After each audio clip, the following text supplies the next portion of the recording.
মৰিয়নি হোলংগুৰি চাহ বাগিচাত পুনৰ শ্ৰমিকৰ প্ৰাপ্য মজুৰি বিচাৰি প্ৰতিবাদ। মৰিয়নি এণ্ড ইউথ কোম্পানীৰ এই হোলংগুৰি চাহ বাগিচাখন হৈছে ভাৰত চৰকাৰ অধীনস্থ এখন চাহ বাগিচা। ইয়াৰ শ্ৰমিকে এতিয়া পেটত গামোচা মাৰি কাম কৰিবলগীয়া অৱস্থাৰ সৃষ্টি হৈছে। কাম কৰিও নাপায় প্ৰাপ্য মজুৰি তথা সুবিধা।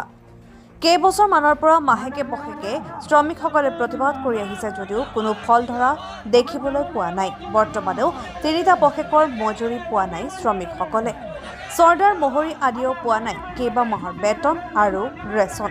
প্ৰতিবাদ কৰিলে চুক্তি কৰে এই বাগিচাৰ কৰ্তৃপক্ষই শ্ৰমিকসকলৰ লগত।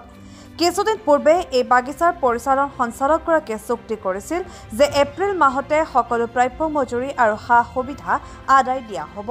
কিন্তু মে' মাহ পাৰ হ'ব হ'ল, পাহৰিল চুক্তিৰ কথা। সেয়েহে আজি বাগিচাৰ কাৰ্যালয়ৰ সন্মুখত তিতাবৰ চাহ মজদুৰ সংঘৰ বিষয়ববীয়াৰ উপস্থিতিত 5 ঘণ্টীয়া এক অৱস্থান ধৰ্মঘট কাৰ্যসূচী ৰূপায়ণ কৰে শ্ৰমিকসকলে। ঘৰৰ পশু পক্ষী আদি বিক্ৰী কৰি কোনোবাই আকৌ ঘৰৰ কিবা বস্তু বন্ধকত দি পৰিয়াল পোহপাল দিয়াৰ লগতে ল'ৰা ছোৱালী পঢ়ুৱাবলগীয়া হৈছে। হাড়ক মাটি কৰি তেজক পানী কৰি প্ৰাপ্য মজুৰি কেইটাও যদিহে নাপায়, এই বাগিচাৰ শ্ৰমিকসকলে ইয়াকে লৈ যেন অকণমানো অনুভৱেই নাই মন্ত্ৰী বিধায়ক আৰু বাগিচা কৰ্তৃপক্ষৰ। অতি সোনকালে শ্ৰমিকৰ সা সুবিধা আৰু প্ৰাপ্য মজুৰি দিয়াৰ ব্যৱস্থা নকৰিলে এইবাৰ ৰাজপথ অৱৰোধ, চৰকাৰী কাৰ্যালয় ঘেৰাও আদিৰ উপৰিও আগন্তুক বিধানসভা নিৰ্বাচন বৰ্জন কৰাৰ কথা সকীয়াই দিয়ে শ্ৰমিকসকলে। শ্ৰম মন্ত্ৰী আৰু স্থানীয় বিধায়কগৰাকীয়ে নিজৰ একে জনগোষ্ঠীৰ হৈও শ্ৰমিকৰ পানীত হাঁহ নচৰা অৱস্থাৰ কথা খবৰ নোলোৱাত দুখ প্ৰকাশ কৰিছে শ্ৰমিকসকলে। মৰিয়নিৰ পৰা সূৰ্য দাসৰ ৰিপৰ্ট, এনি এক্সপ্ৰেছ।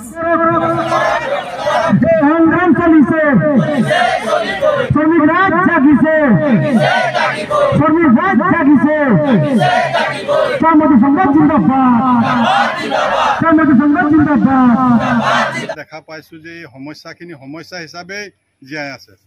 কিন্তু চাহ বাগিচা এণ্ড্ৰইল কোম্পানী 10খন চাহ বাগিচাৰ শ্ৰমিকৰ অৱস্থা একেবাৰে শোচনীয়। এই 10খন চাহ বাগিচাৰ উঠি অহা যুৱক যুৱতীৰ পঢ়া শুনাত বিভিন্ন দিশত বাধাৰ সন্মুখীন হৈছে।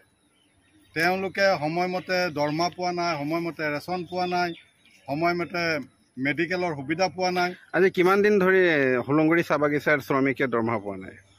হোলংগুৰি চাহ বাগিচাৰ শ্ৰমিকৰ দৰমহা আজি তিনিটা দৰমহা পোৱা নাই, ৰেচন কেইবাটাও পোৱা নাই।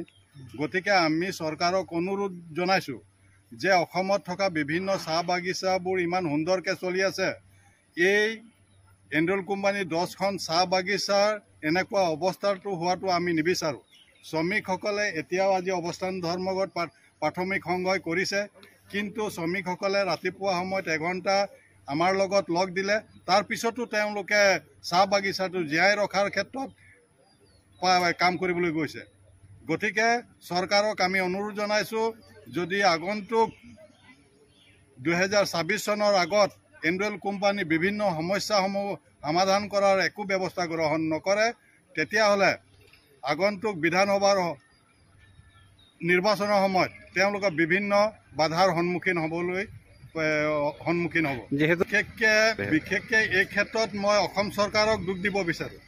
তেখেতসকলে ভাৰতৰ প্ৰধানমন্ত্ৰীক যি ধৰণে এই এণ্ড্ৰইল কোম্পানীৰ সমস্যাখিনি বুজাব লাগে, তেখেতসকলে বুজাব পৰা নাই।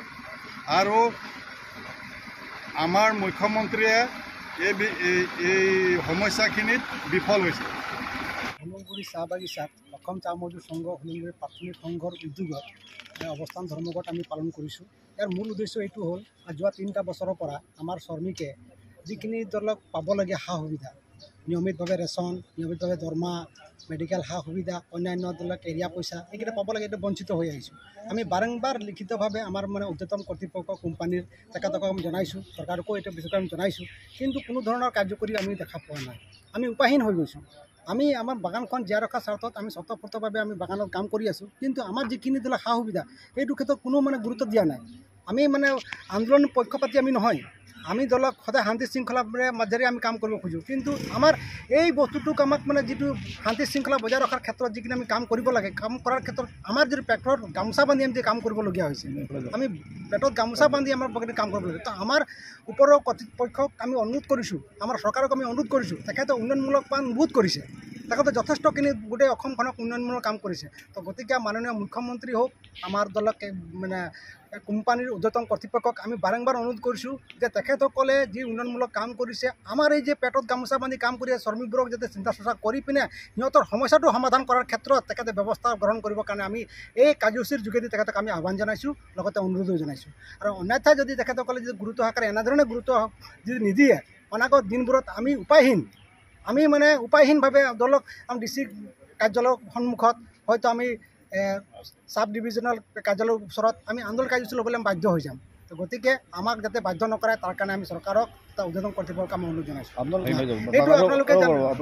এইটো আপোনালোকে জানে যে এই মানে আপোনাৰ ধৰি লওক এণ্ডুৱেল কোম্পানীখন এইটো ভাৰত চৰকাৰৰ বাগান, কিন্তু ভাৰত চৰকাৰৰ বাগানে যদি এনেধৰণৰ অৱস্থা হয়, বাকী বাগানৰ অৱস্থা কি হ'ব?